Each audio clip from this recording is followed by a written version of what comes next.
Hard hitting vlogs. Hello friends, भी आज के हमारे वीडियो का टॉपिक है, क्या 2024 की बिसात शतरंज की पहले ही बिछ जाएगी। दोस्तों, पिछले दिनों हुए विभिन्न चुनावों को देश में आगामी सियासत के लिए बड़े संकेत की तरह देखा गया। हालिया नतीजों को 2023 के चुनावी साल के लिए आधार की तरह देखा जा रहा है। माना जा रहा है कि 2023 की सियासी गतिविधियां और चुनावी नतीजे 2024 के लोकसभा चुनावों की दिशा तय करेंगे। दोस्तों, अगले साल देश में 9 राज्यों में विधानसभा चुनाव होने हैं। इनमें देश के हिंदी पट्टी के 3 बड़े राज्य मध्य प्रदेश, राजस्थान और छत्तीसगढ़, 2 दक्षिण भारतीय राज्य कर्नाटक और तेलंगाना और 4 नॉर्थ ईस्ट के राज्यों मेघालय, त्रिपुरा, नागालैंड और मिजोरम में चुनाव होना है। आम चुनाव से ऐन पहले ये चुनाव देश की सियासत के लिहाज से बेहद अहम है। इनमें से सबसे ज़्यादा दांव बीजेपी और कांग्रेस का लगा है। उसके बाद तमाम छोटे बड़े क्षेत्रीय दलों के हित भी अहम हैं।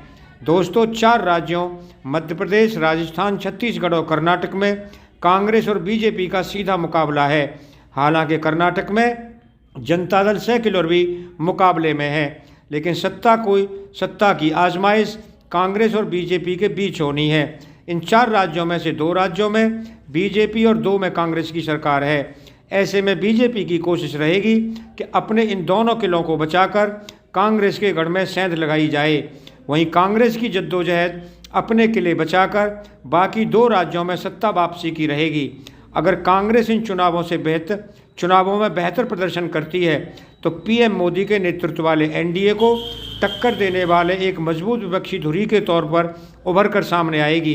अगर बीजेपी का प्रदर्शन बेहतर हुआ तो आम चुनावों में उसे मनोवैज्ञानिक फ़ायदा होगा।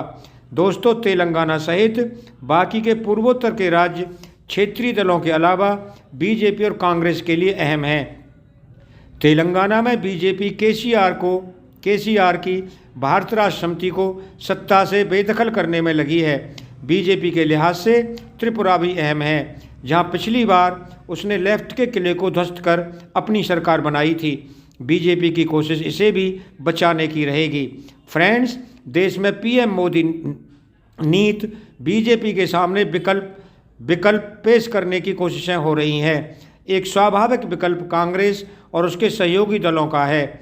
दोस्तों, लेकिन नीतीश कुमार, ममता बनर्जी, केसीआर जैसे नेता अपने अपने स्तर पर लगातार विपक्षी एकता की कवायद में जुटे हुए हैं।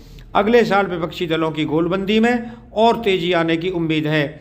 जहां देश की सियासत में तेजी से अपनी जगह बनाती आम आदमी पार्टी भी कांग्रेस से नज़दीकियों की कोशिश में लगी है। दोस्तों, आने वाले चुनाव से पहले बजट अहम रहने वाला है। इसके जरिए सरकार उन तमाम तबकों को राहत पहुंचाने की कोशिश करेगी जिनमें असंतोष और नाराजगी है। देश में मोदी सरकार के खिलाफ बड़ा मुद्दा रोजगार और महंगाई का है। इस साल के शुरू में पीएम मोदी ने देश में 10 लाख से ज़्यादा खाली पड़े पदों को अगले 18 महीनों में भरने की बात कही थी।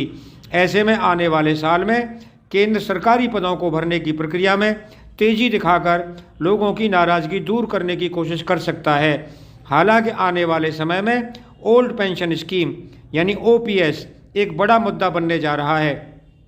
कई विपक्षी दल ओल्ड पेंशन स्कीम की बात कर सरकारी कर्मचारियों के लिए मध्य वर्ग तक पहुंचने की कोशिश कर रहे हैं।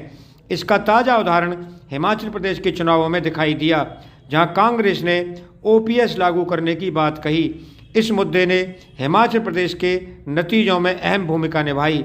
दोस्तों, अगर आपको ये वीडियो पसंद आया हो तो चैनल को सब्सक्राइब करें, वीडियो को लाइक करें, ज़्यादा से ज़्यादा शेयर करें। आप लोगों का बहुत बहुत धन्यवाद। Thank you very much.